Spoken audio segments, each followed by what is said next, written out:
Ok, muy bien. Muy buenos días, tengan todos, todas y todes. Gracias por conectarse un sábado más a las clases de los módulos que venimos desarrollando en el marco de la segunda escuela, el segundo curso de especialización en masculinidades Perú 2022. Sí, mi nombre es Quique Gómez, coordinador de la organización, y junto con Sally Cortés, nuestra responsable de comunicaciones, estamos el día de hoy en la plataforma para apoyarles en lo que requieran.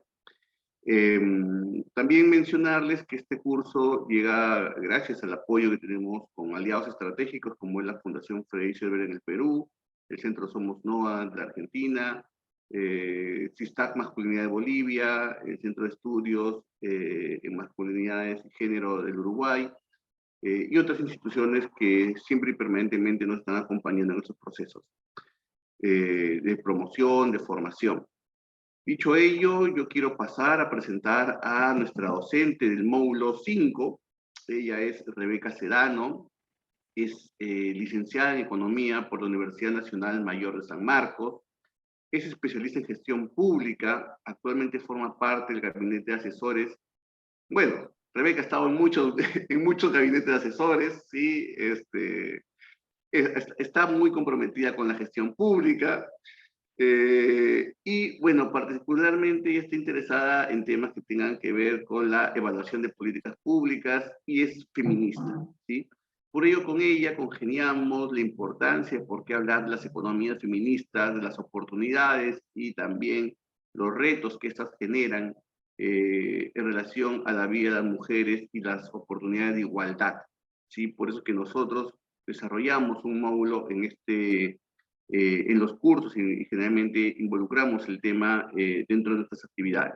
Vamos a tener también la oportunidad de que Rebeca mañana esté con nosotros en Lo que callamos los hombres, nuestro programa de domingo, que emitimos a través de nuestra plataforma virtual.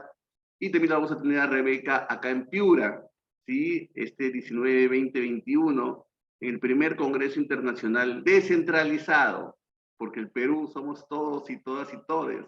Así que va a estar acá junto con nosotros y otros especialistas, acompañándonos en este primer Congreso Internacional. Así que, Rebeca, desde ya te agradecemos siempre por el apoyo que nos brindas y el tiempo que le dedicas a compartir experiencias y reflexiones.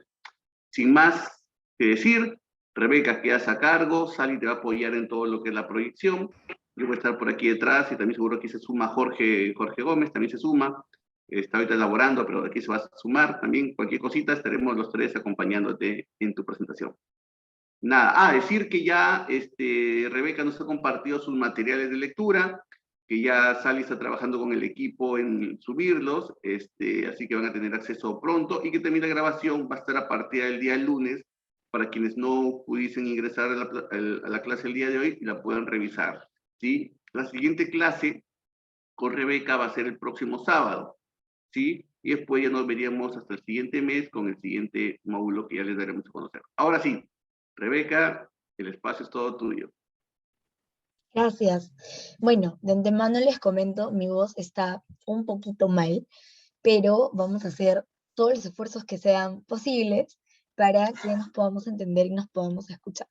Bueno, Kiki ya me presentó, creo que al respecto solamente podría añadir que aquí en Perú no hay mucha discusión alrededor de la economía feminista, entonces creo que podría agregar que soy de las pocas que, digamos, está intentando generar debate y obviamente mayor sustento y evidencia al respecto a nivel académico. Entonces, no sé si es que Sally ya podría proyectar la PPT, por favor.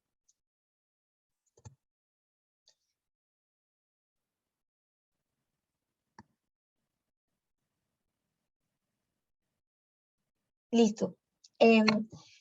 Bueno, este módulo de economía feminista creo que no puede iniciar si es que no revisamos un poquito sobre feminismo. Y en este caso no es únicamente el feminismo, sino los feminismos, ¿no? Si no hacemos una revisión histórica de cómo es que este movimiento, digamos, va tomando forma y cuáles son los aportes que dan, cuáles son las corrientes que se encuentran dentro de asociadas a los feminismos y los riesgos y desafíos que presenta el hecho de tener distintas corrientes y bajo el contexto en el que ahora nos encontramos como región. Siguiente, por favor. Bueno, entonces intentemos desglosar qué es el feminismo.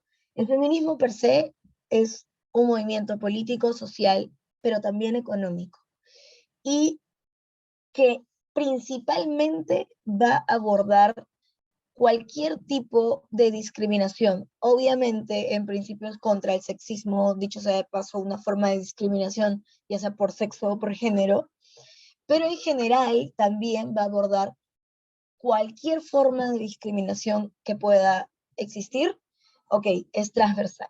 Y en ese sentido, el feminismo aporta a la academia, al debate, a la discusión social, eh, los estudios de género y la perspectiva de género. Entonces, ¿qué de rico y diferente tiene el feminismo en función a quizás otras corrientes o movimientos sociales? Que no solamente se ha quedado en lo social, o sea, en la incidencia ciudadana, sino que también ha aportado con, más allá de la acción, con un concepto teórico, pero también con un papel y un rol político relevante y que intenta, digamos, abrir discursos y romper ciertos paradigmas, ¿no? Ahí está lo interesante con el feminismo. Por otro lado, vemos que el feminismo es un movimiento político, social y económico que también cuestiona la posición de la mujer en la sociedad, en búsqueda de que ésta pueda obtener o gozar de, o digamos, ejercer los mismos derechos que tienen el resto de personas en la sociedad. Entonces, con esto se busca eliminar ciertas jerarquías y desigualdades que se han suscitado a lo largo de la historia. Bueno, eh, aparte de eso, el feminismo busca elaborar o plantear cambios que conduzcan a la liberación de la mujer, pero también del varón. Y creo que eso es una de las cosas por las que hoy por hoy estamos reunidas aquí.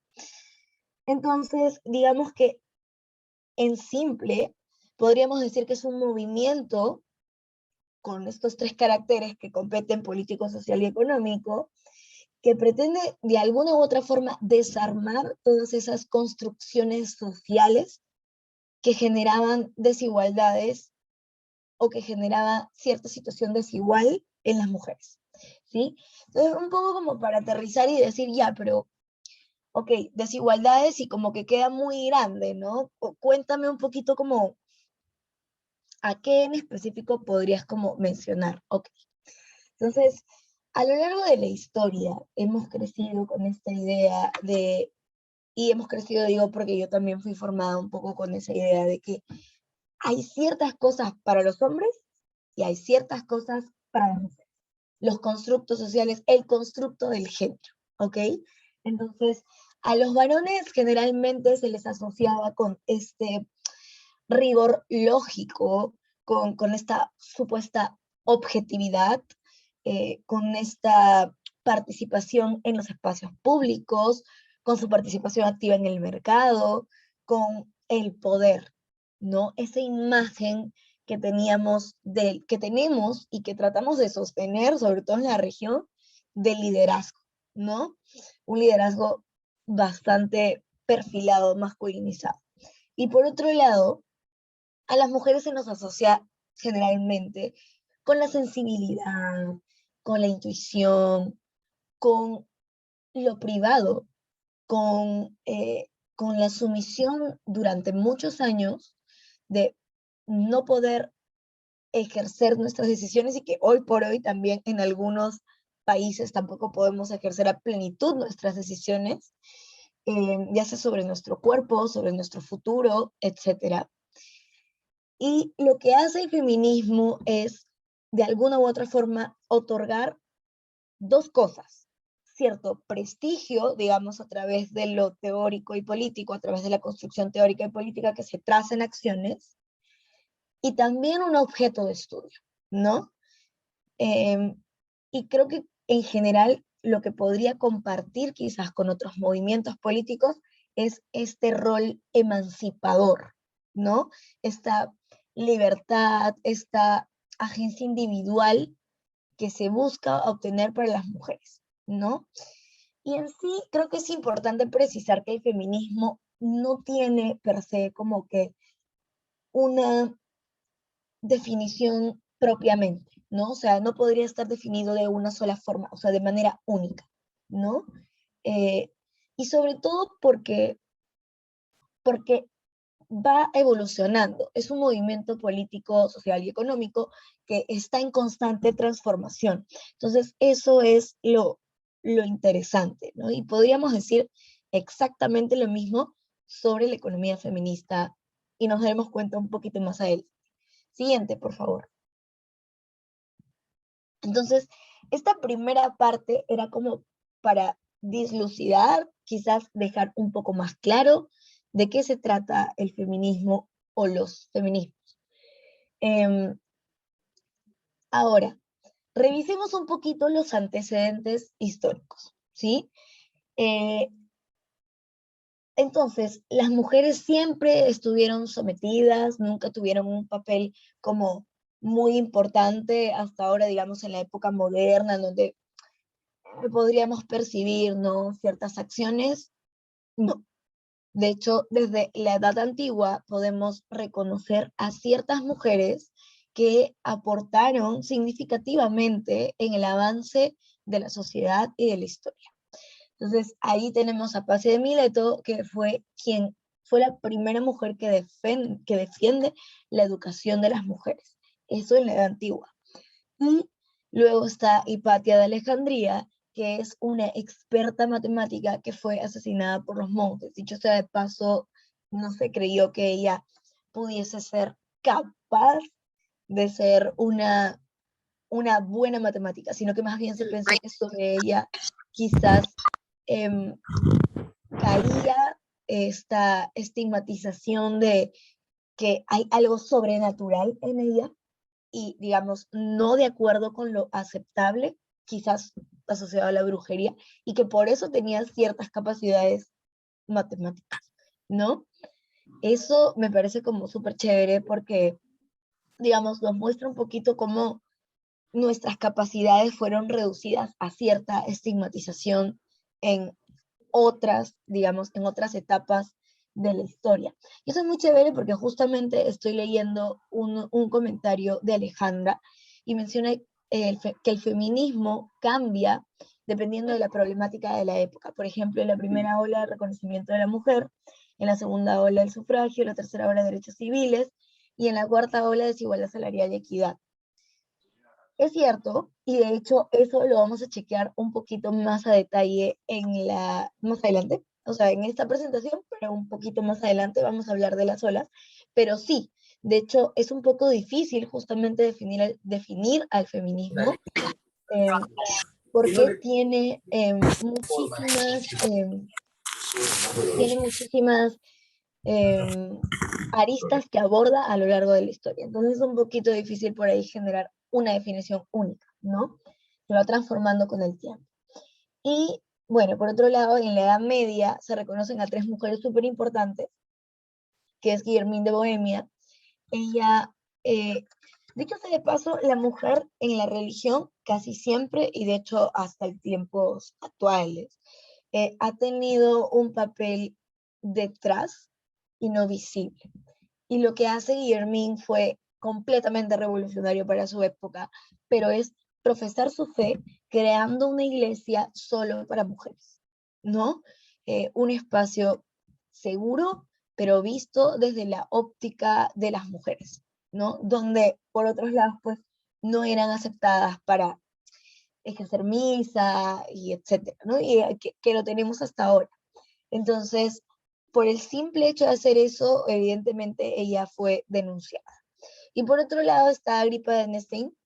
Ella escribe un tratado sobre la nobleza del sexo femenino Para esto, ustedes sabrán también que esto de escribir, que las mujeres escriban, tampoco no era socialmente aceptado. Muchas escribieron desde el anonimato por temor a ser precisamente asesinadas por decir lo que pensaban, o juzgadas por la sociedad por decir o por expresar lo que pensaban. Y por otro lado está Christine de Pizan. Ella fue la primera escritora en ser reconocida en la historia, digamos, podríamos decir que ella es la primera mujer escritora, y ella escribe La ciudad de las damas. Esta, digamos, esta lectura es bien, fue muy debatida en su momento, porque literalmente ella escribe desde los ojos de las mujeres, con una suerte de oportunidades bastante desiguales, con facultades que no gozaban, cómo es que la ciudad era percibida por ellas, ¿no? Una ciudad que quizás ni siquiera les permitía ser parte de la ciudadanía. Eso fue una cosa muy loca y obviamente también cuestionada. Siguiente, por favor. Entonces vemos que la mujer de por sí ya ha tenido un papel en la historia, y no necesariamente en la edad moderna únicamente, ¿no? Eh, ¿Salí? No. Sí, Rebeca. Siguiente. Oh, siguiente. Ok. Gracias. Entonces, ok, vayamos al siglo XVIII o al siglo XIX. Aquí, eso es lo que, digamos, sabemos y sabemos como que entre líneas, ¿no? De lo que sabemos es que la mujer empieza a participar en la sociedad, ¿ok? Ya es más visible, ya la vemos en el espacio público. Ok, entonces hay participación de la mujer. Y la mujer participa en eventos históricos sumamente relevantes que marcaron hitos de transformación. Uno de ellos fue la Revolución Francesa, la Declaración Universal de los Derechos Humanos y las revoluciones liberales. ¿Qué es lo que sucede aquí? El movimiento feminista surge para poder reivindicar el papel de la mujer en la Declaración de los Derechos Humanos. ¿Qué es lo que buscaba la mujer al participar justamente en las revoluciones liberales de la época, en poder participar justamente en el marco de la Revolución Francesa, en la Declaración de los Derechos Universales, la Declaración Universal de los Derechos Humanos, es que precisamente ellas puedan gozar de derechos sobre los cuales no gozaban ni ejercían, ¿no? Y uno de ellos era la libertad de expresión, eh, la libertad per se, la igualdad y sobre todo poder gozar de dignidad. Siguiente, por favor. Entonces, si esto se hacía expreso en una declaración universal de derechos humanos, pues entonces las mujeres iban a poder sentirse garantes de poder decir, oye, ante la declaración yo tengo derecho de poder expresarme, de poder eh, sentirme libre y ser libre, ¿ok? Frente a eso, justo hace un rato mencionaba, perdona, quiero ver el nombre de Alejandra. Alejandra mencionaba que el feminismo como movimiento social ha pasado por distintas olas, ¿no? Y ahora, digamos, a tiempo presente podríamos decir que tenemos 4 olas, ¿no? La primera fue un feminismo ilustrado, o digamos, aquí vamos a reconocer a quienes denominamos como las precursoras. Y básicamente lo que se hace en esta etapa es buscar lo que comentábamos hace un rato, la reivindicación de los derechos de las mujeres, para sentirse, por lo menos desde el plano legal, en un sentido casi igual con sus pares varones.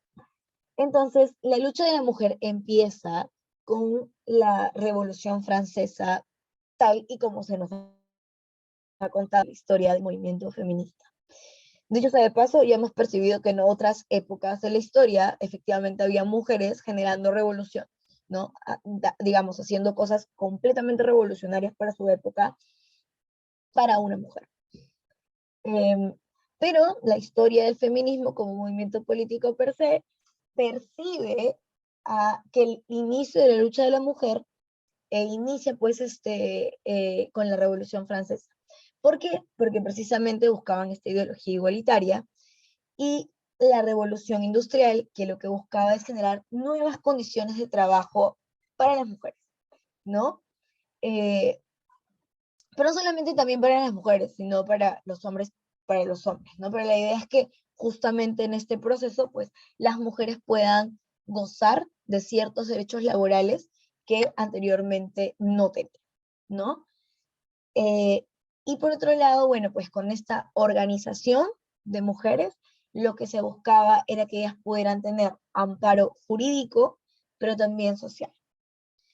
Y frente a eso, también tenemos que en ese momento, Olimpia de Georgios fue quien, digamos, participa y elabora la Declaración de los Derechos de la Mujer y la Ciudadanía, ¿ok?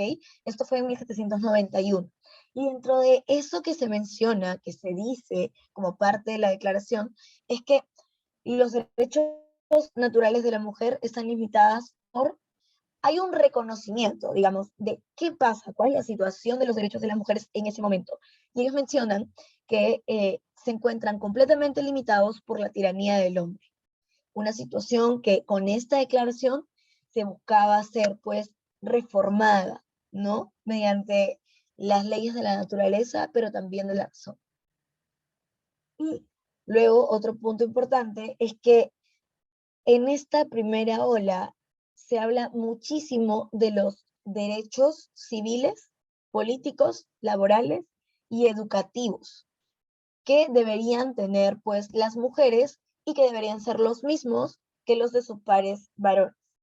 En ese sentido, lo que se buscó fue que las mujeres también puedan acceder y tener y gozar del derecho al divorcio como libre decisión de las partes. Anteriormente, quien podía decidir si en ese momento como que quería separarse era el hombre. Entonces ahora lo que se buscaba era pues que las mujeres también pudiesen ejercer esa decisión de divorciarse de una persona y obviamente por acuerdo de ambas partes, ¿no? Esto se posicionó muchísimo en la Vindicación de los Derechos de la Mujer en 1792, tras la Declaración de los Derechos de la Mujer y de la Ciudadana. Quizás aquí también podríamos agregar, dado que hemos hablado un poquito de la búsqueda de la mujer, digamos, en tener igualdad de condiciones laborales, gozar los mismos derechos laborales que gozaban los hombres, tenemos a Flora Tristán, ¿no? Flora Tristán fue muy importante porque ella escribe un texto que es La Unión Obrera en 1842, y menciona algo que creo que es importante recordar, y cito. Ella mencionaba que la mujer es la proletaria del proletariado, y que hasta el más oprimido de los hombres quiere oprimir al otro ser, o sea, su mujer. De por sí es como que el proletario es el opresor de la mujer también, ¿no? Esto es algo muy curioso, porque es cierto, en esa época se buscaba justamente que se gocen de ciertos derechos laborales con el proceso de la revolución industrial, pero Flora insistía en que la situación de la mujer era particular. Sí, ok, busquemos igualdad, busquemos mejores, gozar de derechos laborales y de mejores condiciones para que las personas puedan trabajar. Bacán. Pero la mujer tiene otra situación completamente distinta. Entonces, abordemos el tema de forma mucho más específica, ¿no? Porque ella es la proletaria del proletario, ¿no? Del proletariado. Eso es algo como muy, muy, muy curioso y creo que sí sería importante mencionarlo en esta primera ola, lo que pasó en esta primera ola. Siguiente, porfa, Sal.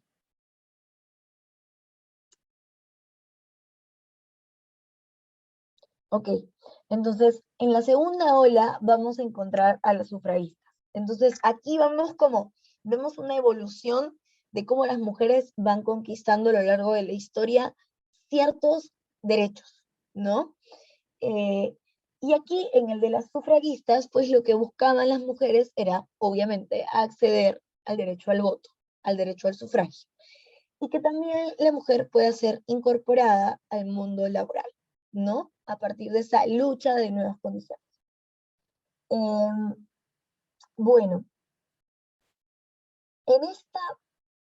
en esta ola, primero es importante precisar para situarnos un poquito eh, qué estaba como que pasando, ¿no?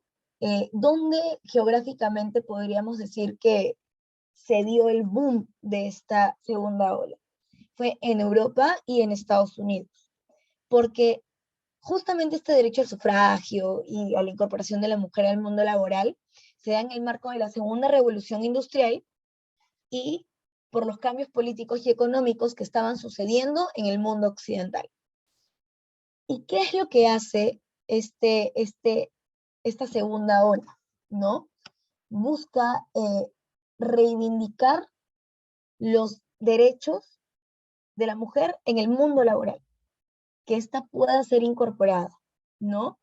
Y obviamente, como les mencioné, el derecho al voto, pero también la igualdad de sexos en la familia y en la prevención de la subordinación de la mujer, en el marco de la prevención de la subordinación de la mujer. Aquí vamos a encontrar a tres representantes que me parece importante mencionar. Una de ellas es Clara Campoamor. Ella crea la Unión Republicana Femenina y con esta impulsa el sufragio femenino en España, ¿no? Y por otro lado está Elizabeth Cady. Ella convoca al primer congreso para proclamar los derechos civiles de las mujeres en Estados Unidos.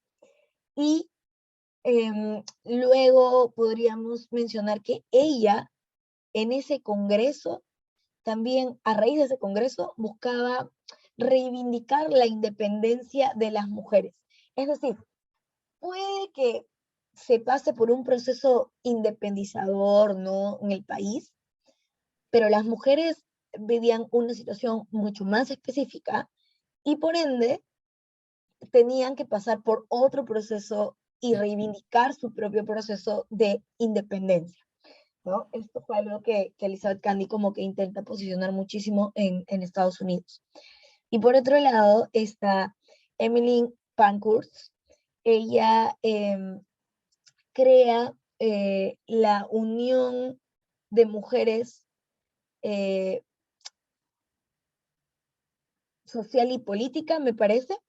Eso fue en Gran Bretaña y lo que buscaba ella era poder organizar al grupo de mujeres para hacer incidencia ciudadana, o lo que algunas personas denominarían actos de sabotaje, manifestaciones violentas y una etcétera de cosas más, que no son más que la lucha, evidentemente, por la búsqueda de derechos, ¿no?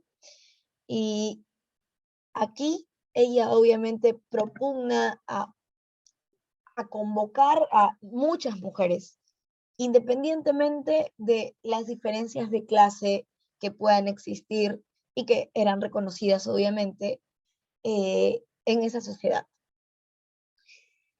Por otro lado, en América Latina, por aquí ya se empezaba a sentir la segunda ola del feminismo.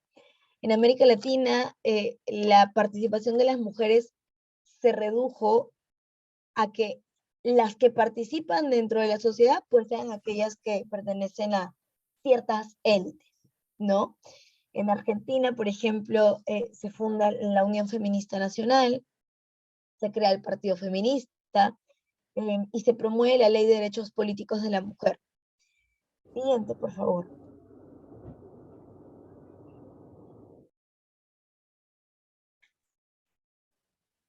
Entonces, luego viene la tercera ola, que es un poco el feminismo contemporáneo o los nuevos feminismos, ¿no? Que vamos a ir encontrando. ¿Y cuál es la pregunta que retumba en esta tercera ola? ¿Por qué es que las mujeres aún se mantienen en una situación de inferioridad permanente si supuestamente ya tienen ciertos derechos, digamos, declarados, si supuestamente ya se encuentran insertadas en el mercado laboral parcialmente? Eh, si algunas mujeres pueden ejercer su derecho al voto, entonces, ¿por qué las mujeres todavía se siguen manteniendo en una situación de inferioridad? Entonces, esta es la pregunta que retumba en la tercera ola del feminismo. Y frente a eso, nos dimos cuenta que las mujeres somos completamente diferentes unas de las otras, que no todas las mujeres vivimos necesariamente el mismo tipo de opresión. Eso significa que, si bien es cierto, puede existir una, digamos, estructura llamada patriarcado, el capitalismo golpea y el machismo golpean de forma diferente a las mujeres según su raza, según su etnia, según su condición socioeconómica, según su posición en actividades económicas. Entonces, las mujeres no estaban, o sea, incluso entre las mujeres habían ciertas desigualdades, ¿ok? Que las tenemos presentes incluso a la fecha. Y eso es lo que retumba en esta tercera ola y por lo que se forman nuevos feminismos, ¿no? Eh, ¿Qué se reconoció aquí? Que la causa de la opresión de la mujer, pues evidentemente eran mucho más complejas, profundas, que simplemente la desigualdad que existía ante la ley. El liberalismo burgués, digamos, posicionaba mucho esto, ¿no? O sea, las mujeres solo tenían una desigualdad ante la ley y por eso lo que buscaban era, ya, ok, que ante la ley pues yo diga que tengo ciertos derechos, eh, que ante la ley yo pueda ejercer mi derecho al voto y, y aparentemente eso pues no era suficiente. Aquí vamos a encontrar a las iniciantes del movimiento, y acá está Simone de Beauvoir, con el segundo sexo. El segundo sexo creo que es uno de los textos necesarios de leer, de interpelar, pero sobre todo de interpelarnos con lo que quizás vamos leyendo. Ay, perdóname, ¿se está yendo el audio? ¿No? ¿Ya se me escucha mejor? Sí. Ya, perfecto. Ok. Mil disculpas. Bueno, entonces aquí está Simone de Beauvoir, está Betty Friedan con la mística de la feminidad. Yo creo que estos dos textos son muy importantes de leer para poder interpelarnos y un poquito entender cómo al final el feminismo aterriza en nuestras vidas y en nuestros pensamientos. Entonces, aquí es donde comienzan a señalar las problemáticas que durante muchísimo tiempo habían sido encubiertas, pero que evidentemente eran graves, ¿no? En la sociedad. Y son los roles que tenían las mujeres, los roles que tenían los hombres, los estereotipos que se habían creado alrededor de la mujer y alrededor del hombre, algo que nosotros vamos a llamar como roles y estereotipos de género. Y también hablaba muchísimo sobre la opresión sexual, que con toda honestidad, por más que sigamos en un debate constante de que las mujeres pueden ejercer libremente su sexualidad, eso aún no es del todo cierto, al menos en nuestra región, ¿no? En América Latina. Y entonces justamente empiezan a cuestionar esta opresión sexual de la mujer, la situación de violencia de género que vive, el maltrato psicológico constante, que no solamente la cuestiona, sino que también la culpa, entre otros, ¿no? Y dentro de esto también hay ejes temáticos como la redefinición, o sea, qué cosa es ahora, en tiempo presente, esto que llamamos patriarcado. Y obviamente la promoción de la abolición de esta estructura llamada patriarcado. También propone como eje temático analizar cuáles son los orígenes de la opresión de la mujer. Evaluar cuál es el rol que debe tener la familia en la sociedad. Evaluar, y obviamente el rol que tiene la mujer dentro de la familia, ¿no? Y por otro lado, la división sexual del trabajo y el trabajo doméstico. Alejandra me hace una pregunta. Yo voy a terminar esta partecita de la tercera ola y explico un poquito cómo podríamos definir actualmente el patriarcado, o cómo al menos intento definirlo yo.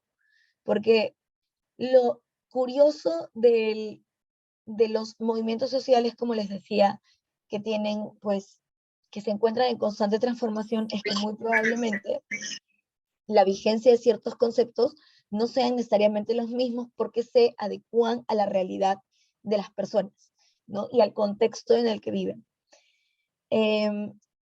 Por otro lado, teníamos que dentro de los temas que se empezaron a tratar con esta tercera ola, era la reformulación de la separación de los espacios públicos y privados. Esto de que lo personal es político. Y el estudio de la vida cotidiana. Esto da mucho pie para el nacimiento, por decirlo así, de la economía feminista, ¿no? La economía feminista se basa muchísimo en el estudio de la vida cotidiana, en realidad. Y bueno, por último punto dentro de esta tercera ola, es que propugna que ya no se acepten más al hombre como el único prototipo de ser humano.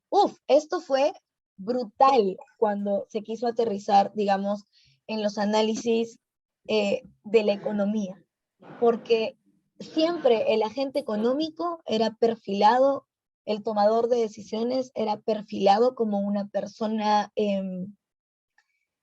como asociado al hombre, al estereotipo que se había creado del hombre. Entonces, esto fue muy, muy loco, porque te decían que ya no iban a aceptar como único prototipo de ser humano al hombre. Y tampoco, obviamente, como prototipo universal, ¿no? Y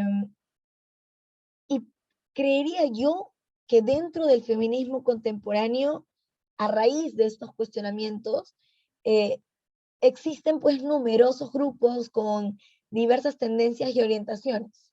Y aquí vamos a encontrar a estos tres tipos de feminismo que me parece que van a ser como cuestionarles, y pensar con qué feminismo podrían identificarse o qué es lo que mejor podrían sacar de cada uno.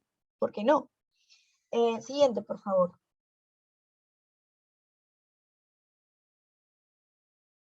Y aquí, en esta tercera ola, tenemos a estas tres vertientes del feminismo cuyos objetos, en realidad, y cuyos reconocimientos son un poco distintos uno del otro, pero a la vez complementarios.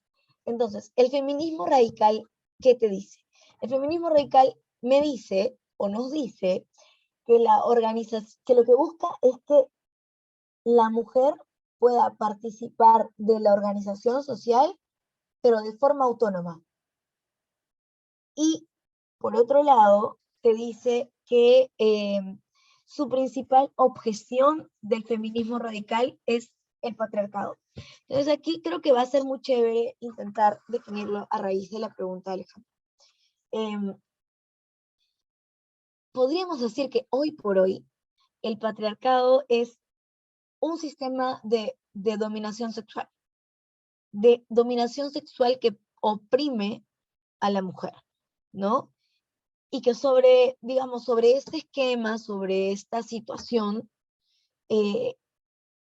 nacen otros sistemas que también, otros, digamos, otras dominaciones que también van a oprimir a la mujer de alguna u otra forma, como la clase, como la raza, ¿no? Y, y bueno, en este sistema los hombres evidentemente van a recibir muchas ganancias, ¿no? Ganancias económicas, sexuales y hasta psicológicas.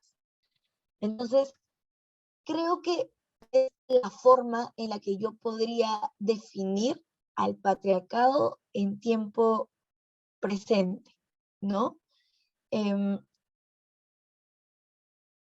dentro de, y obviamente el patriarcado también como una estructura económica, social, política, que, que obviamente oprime a las mujeres de distintas formas, que ejerce distintas formas de violencia, desde la violencia económica hasta la violencia física, psicológica, en donde hay un cierto grado de validación a los hombres sobre esa actitud violenta, ¿ok?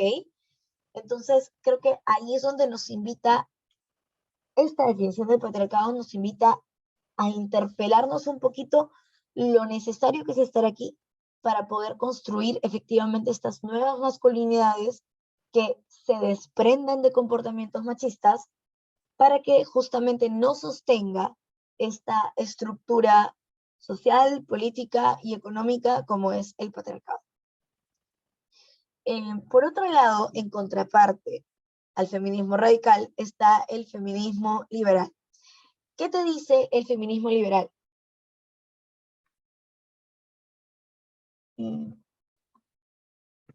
¿Qué pasa? Roger hace una pregunta y dice, ¿se puede decir que así como el feminismo ha evolucionado, también lo ha hecho el patriarcado? Claramente, o sea, el patriarcado como es, obviamente es a mi parecer, y voy a sustentar por qué considero que el patriarcado también evoluciona, porque el capitalismo no siempre se manifiesta de la misma forma. Y de hecho el capitalismo fue mucho después que el patriarcado. El patriarcado establece ciertas relaciones de poder y el poder ha estado mucho antes de que el capitalismo se acentúe como modelo, como sistema económico. Entonces, y obviamente es una estructura que obviamente establece ciertos rangos, ciertas situaciones de poder en base a estereotipos y roles que, de género que se han construido o que se construyen o que se les asigna en ciertas etapas, en ciertos momentos de nuestra historia. Obviamente la sociedad sigue sosteniendo muchos de ellos y siguen siendo como que los mismos. El capitalismo sí no se sigue manifestando de la misma forma, al contrario, como que evoluciona, pero de forma distinta en ciertos tiempos. No vamos a sentir el mismo golpe del capitalismo durante el COVID, por ejemplo, que el capitalismo, digamos, como sistema económico actuando en el crack del 29, no lo sé, ¿no? O sea, no, definitivamente como modelo económico no se aplica de la misma forma. Sus bases son las mismas, sí, pero el patriarcado hace que un poco ahí como que cambien las reglas del juego. Y sí hay ideas que podemos seguir sosteniendo a lo largo del tiempo y que se sustentan en el patriarcado como estructura, y una de ellas claramente es el trabajo doméstico, ¿no? Solo para citar un ejemplo y que se me termine de entender la idea. Durante años, el trabajo doméstico ha sido invisibilizado. Simplemente no ha querido ser visto porque el capitalismo te dice que no existen cosas que no tengan un valor, aparentemente. Todos tenemos un valor. Siempre nos repiten que todo tiene un precio, un costo, ya sea en términos de tiempo o en un término monetario. Entonces, establecerle un precio al trabajo doméstico fue algo que no se hizo. Y ahora sí se quiere hacer. De pronto el capitalismo te dice, oye, sí, el trabajo doméstico debería ser reconocido. Oye, sí, fácil que debería existir algún tipo de legislación para que lo sustente. Pero como sistema, yo te voy diciendo que muy probablemente, bajo las condiciones que se quieran crear, el dinero que tú tienes y por los cuidados que tú necesitas, ese trabajo doméstico que es de cuidados, no te va a resultar suficiente para que puedas gozar de esa legislatura que va a permitir que contrates bajo la ley y demás. Pero eso no significa que no tengas la necesidad de los cuidados. Simplemente es algo que aún así sigue escapando tus manos y hace que de alguna u otra forma se sostenga bajo la informalidad. ¿Sí me explico? Espero que esto como que nos deje entender que el capitalismo como sistema económico se intenta adaptar a la sociedad presente, a una sociedad que, digamos, está siguiendo buscando ciertos derechos de todo tipo, en este caso laborales, alrededor del trabajo doméstico, pero que no cuestiona cómo al final se van a ejercer y que el capitalismo también impide, de cierta forma, que al final estos se puedan ejercer a plenitud, ¿no? Y obviamente eso también se va a encontrar basado muchísimo, en muy buena parte, en los roles y los estereotipos de género. El trabajo doméstico por muchos años ha sido asociado a lo femenino. Entonces van a decir, bueno, eso al final va a terminar siendo un tema de mujeres que en teoría pues van a tener que arreglar ellas, ¿no? Y no más bien nos compromete a todos y nos agrupa cuando queremos hablar de los temas de cuidados, porque los cuidados sostienen muchas cadenas productivas donde también participan los hombres. Ok, creo que quizás me excedí un poquito, pero era un poco como para esbozar cómo es que a consideración personal el patriarcado como estructura va evolucionando también en el tiempo porque las condiciones socioeconómicas en las sociedades también se van haciendo distintas, pero el sistema opera también bajo los mismos estereotipos, prejuicios y roles, que a pesar de que con engaños se intenten decir que se están transformando, se sostienen y hacen que se sostengan todavía esas desigualdades, ¿no? Bueno, volvamos al feminismo liberal. El feminismo liberal, en contraparte al feminismo radical que denuncia el patriarcado y que lo responsabiliza como la principal causal de opresión, más allá del capitalismo o del hombre, sobre las mujeres, te dice que la lucha por las libertades de las mujeres, por sus libertades individuales, debe estar o debe ser abordada o debe ser respondida con soluciones que estén bajo sus propias acciones, ¿ok? O sea, démosle esa autonomía a las mujeres para que ellas puedan luchar por sí mismas, ¿ok? Entonces, eso es lo que te dice el feminismo liberal y de una forma muy sucinta te dice, ok, vamos a reformar el sistema, sí, porque reconocemos que hay cierta desigualdad entre hombres y mujeres, así que vamos a reformar el sistema para que las mujeres puedan insertarse o puedan incluirse de mejor forma en el mercado laboral y tengan autonomía económica, etc. Y vamos a promover a más mujeres en los cargos políticos, para que puedan tomar decisiones, para que puedan legislar sobre la vida de las mujeres, en fin, esta idea de representación, que aunque es importante, no es suficiente. Y eso es lo que te dice el feminismo socialista. El feminismo socialista te dice, ok, lo que está diciendo el feminismo liberal que se tiene que hacer, como incluir a las mujeres en el mercado laboral, como promover que más mujeres participen en cargos políticos, está bien, es importante, pero con eso no resolvemos todo.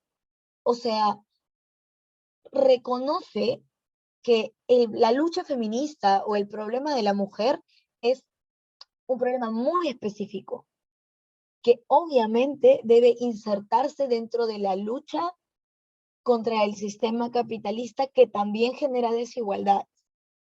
Entonces, he aquí el carácter, digamos, político, social y económico que tiene el feminismo hoy por hoy. Entonces, y aparte de eso, el feminismo socialista te dice que existe una relación entre la explotación de clase con la opresión de la mujer. O sea, la mujer obrera es, perdónenme, la mujer obrera es la más oprimida en todo el sistema que puede existir social, ¿no? Es como que se encuentra en la situación más desigual, porque es explotada tanto por el capitalismo como por el patriarcado, o sea, doblemente explotada.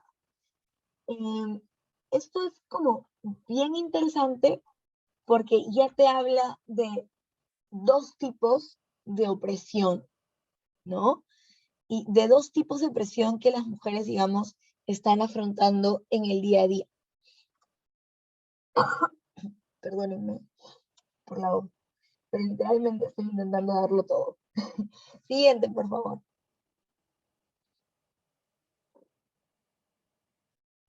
Ahora bien, con esta que queremos caracterizar como cuarta ola, porque ya vimos que existían nuevos feminismos en la tercera. O sea, vamos a hablar del feminismo radical, del feminismo socialista, del feminismo liberal, y vamos a ver que con cuál cada uno de ustedes se identifica.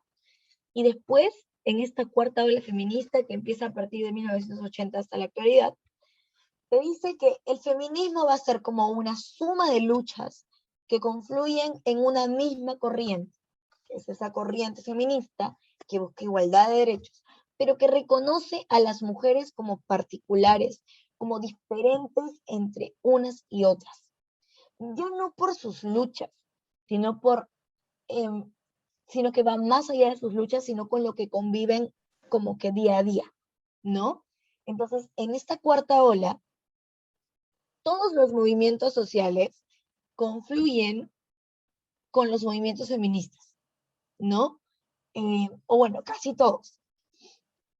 El antirracismo, la lucha por los derechos de la comunidad LGTB, la libertad sexual y la lucha de clases, ¿no?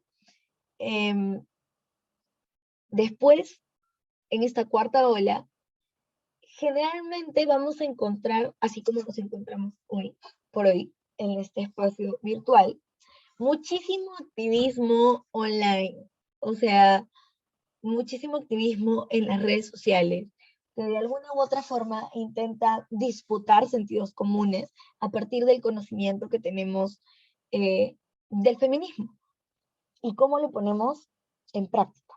Entonces, a la par, hay un concepto bastante repetitivo, muy reiterativo, como es la sororidad. Buscamos la sororidad. Y con esto también se ha discutido muchísimo alrededor del amor tóxico, ¿no? Esto que a mí particularmente me resulta muy curioso porque siento que se ha morboseado demasiado y trastocado muchísimo el término de tóxico, pero lo que te propone la cuarta ola es que elimines ese amor tóxico necesariamente, ¿no? Y ahora vamos a cuestionarnos a qué en teoría van a denominar como tóxico, ¿no?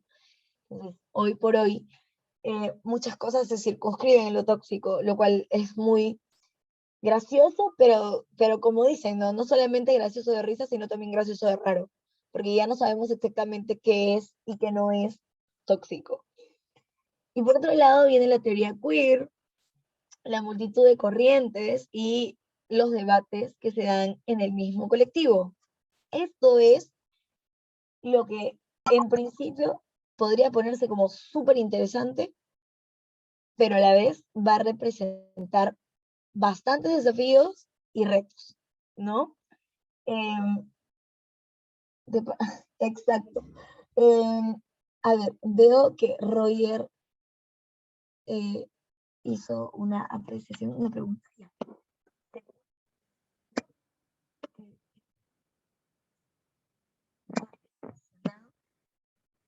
Eso ya lo había respondido, y luego se puede decir que este feminismo actual se vincula más con los conceptos de diversidad, equidad e inclusión de los seres humanos. Es correcto. Hay algunos, quizás más que se vincula más, porque yo siento que en particular a lo largo de la historia siempre ha habido una vinculación con, con la inclusión, digamos, de los seres vivos de alguna u otra forma, pero sí, ya no solamente se concentra en lo humano, ¿no? Y eso lo vamos a ver en esta nueva concepción de los feminismos, ¿no? Que son bien curiosos, porque cuando intentas listarlos, las corrientes se van a dar cuenta que son, un montón, pero sus banderas y sus luchas son completamente, que también les competen a las mujeres, y a lo que más adelante va a venir como la economía feminista. La idea es que yo les estoy contando un cuento, ¿no? En donde entiendan un poco más o menos cómo es el relato, cómo se construye todo esto alrededor de lo que nos trae aquí, que es el módulo de economía feminista.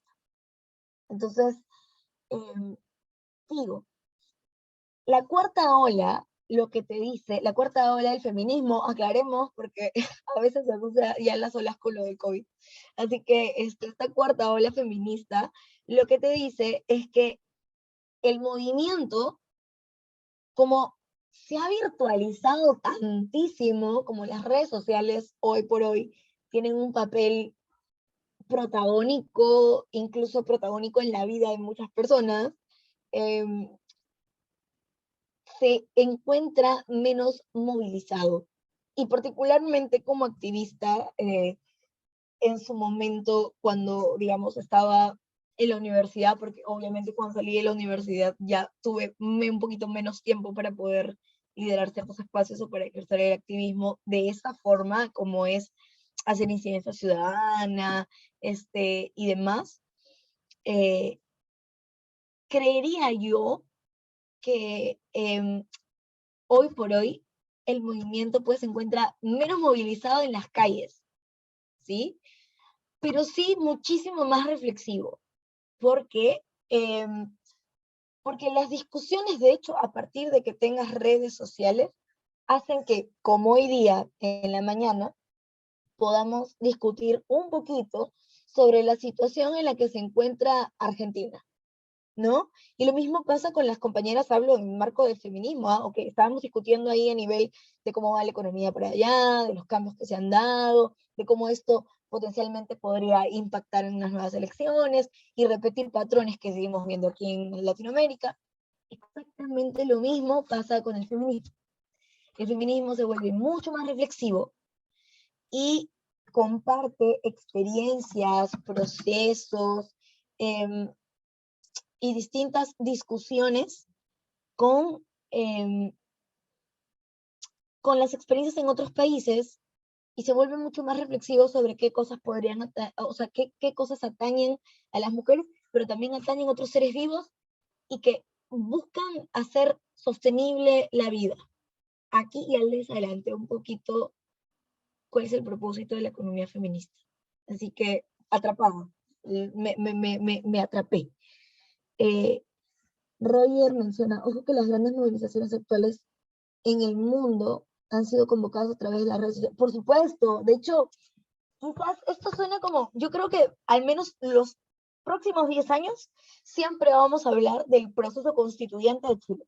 Porque, y no sé si tendremos aquí algún compa o alguna compañera chilena, pero creo que vamos a hablar muchísimo sobre el proceso de Chile, porque no solamente al final se terminó movilizando en las calles, evidentemente promovido por mujeres, por escolares, que se levantaron y dijeron, pues ya basta, y decidieron denunciar.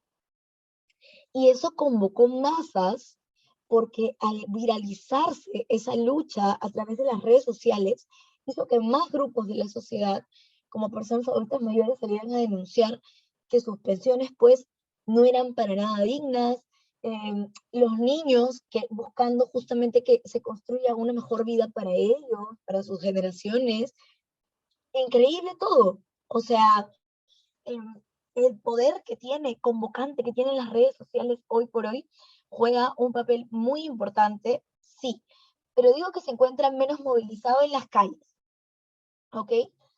La idea, y me refiero al movimiento feminista per se, no no a la movilización social, que aún así creo que en algunos países nos está faltando todavía, ¿no? Pero en el feminismo, la movilización quizás es un poquito cada vez menor, al menos aquí la experiencia en Perú sí eh, es un poco esa, porque a mi parecer, con todo esto de la cuarta ola que les voy a explicar, con la cuarta ola del feminismo, nos hemos fragmentado muchísimo. Y, y creo que en aras del respeto quizás por cada una de las banderas que alzamos, eh, se nos ha olvidado que hay algo más grande que nos une y que nos convoca para avanzar en una misma ruta, ¿no? Eh, Esas son apreciaciones y para mí retos y desafíos que los vamos a tocar en otro punto más adelante, ¿ok? Pero bueno, esa es una de las cosas que se percibe como un denominador respecto a la cuarta ola feminista, ¿no? Un movimiento menos movilizado en las calles, pero mucho más reflexivo en otros espacios.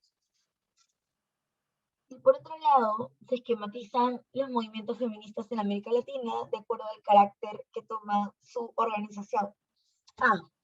Sí, aquí surgen los famosos feminismos institucionalizados. O sea, esos feminismos que se defienden en las ONGs o en los partidos políticos, ¿no? Que se encuentran constituidos de forma institucional, pero que creen en la negociación lógica y en los feminismos autónomos también, ¿no? Siguiente, por favor. Bien, yo les decía que en esta cuarta ola ahora hay feminismos para todos los gustos, ¿no?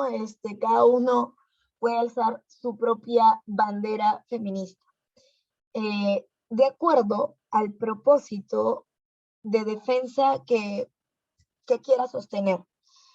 Y aquí está uno de las corrientes feministas, que es el anarquismo feminista. El anarquismo feminista lo que te dice es que existe un sistema patriarcal, que es lo que mencionábamos hace un rato, y que ese es el problema, que el verdadero problema es la existencia de un sistema patriarcal. Ese es el problema que atañe, el problema principal que atañe a las mujeres. Y eso es importante porque a lo largo de la historia del feminismo, lo que se ha buscado es como reconocer así como la causa profunda para intentar como cambiarla, al menos desde la vertiente del feminismo radical. Y el feminismo liberal propone limpiar por encima para que algunas cosas puedan darse, porque no desprende obviamente del modelo del sistema económico vigente, que es el capitalismo, ¿no? El socialismo como que reconoce, sí, lo que dice el feminismo es importante, pero el capitalismo también tiene lo suyo. Y aquí viene luego el feminismo abolicionista. El feminismo abolicionista es bastante particular porque dentro de las banderas que alzan es el de la lucha contra la prostitución, es la de la lucha contra la prostitución y la pornografía, en específico abolir justamente estas formas de explotación, como lo son la prostitución